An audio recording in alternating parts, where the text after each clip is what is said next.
être objet de la vie et des autres ou être le sujet de sa vie et faire face aux autres? Telle est la question.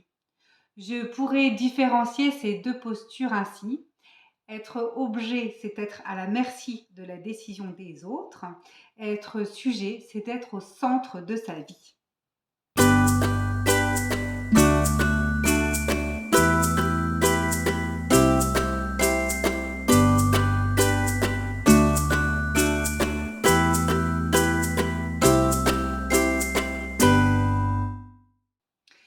Nous avons déjà parlé de cette posture objet-sujet dans la vidéo sur l'accordage affectif.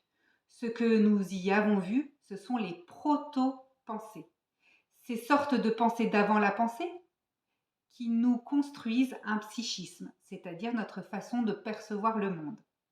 Alors, ces proto-pensées, comme des espèces de sensations, comme des espèces d'images, elles se constituent à un moment archaïque, c'est-à-dire la toute petite enfance, c'est-à-dire un moment de la vie si loin qu'aujourd'hui nous n'en avons même pas le souvenir. C'est l'appareil psychique de nos parents qui va nous permettre de nous ressentir et plus tard donc de nous penser. En fonction de comment nous sommes considérés, nous avons une sensation d'existence plus ou moins claire et qui va plutôt pencher dans une attitude d'objet ou dans une attitude de sujet.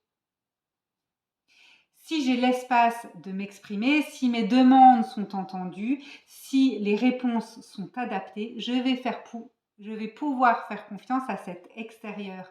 Si ce n'est pas le cas, je vais développer une sorte de méfiance face à cet extérieur. Attention, encore une fois, j'insiste, tout ça c'est de la théorie. La théorie c'est toujours un peu idéal parce que ça range les choses dans des grilles. Mais la vie, ça n'est pas une grille. Alors forcément, si vous essayez de plaquer cet idéal théorique à votre vie quotidienne, ça ne marchera pas.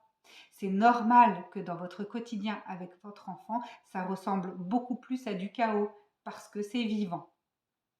Je reprends. Si nous voulons accompagner un enfant à devenir sujet, il est important de le percevoir comme tel. Et lorsqu'il grandit, aux alentours de 2 ans et demi, quand il commence ses tentatives de rébellion, quand il commence à nous dire non, eh bien, il est bienvenu de lui laisser un peu de liberté pour qu'il puisse le faire, pour qu'il puisse le ressentir. Il a le droit d'être différent. Parce que si nous tuons toute tentative d'opposition immédiatement, il va intégrer que la posture adéquate, c'est la docilité absolue. Alors, d'un côté, d'un point de vue de parent, on peut s'imaginer qu'une docilité absolue, c'est comme un rêve, mais si nous étirons la réflexion à l'ensemble de la vie, est-ce que nous cherchons à faire grandir des futurs citoyens extrêmement dociles ou est-ce que nous cherchons à faire grandir des petits êtres qui vont penser par eux-mêmes et qui vont faire leurs propres choix? Elle est là la différence entre objet et sujet. Voilà un élément supplémentaire pour accompagner le petit enfant à devenir sujet de sa vie. Et cette attitude va aussi énormément contribuer à sa sécurité intérieure. D'ailleurs, dans la prochaine vidéo, qui est la suite de celle-ci, je continuerai à développer la question objet-sujet du point de vue de la sécurité intérieure. À bientôt!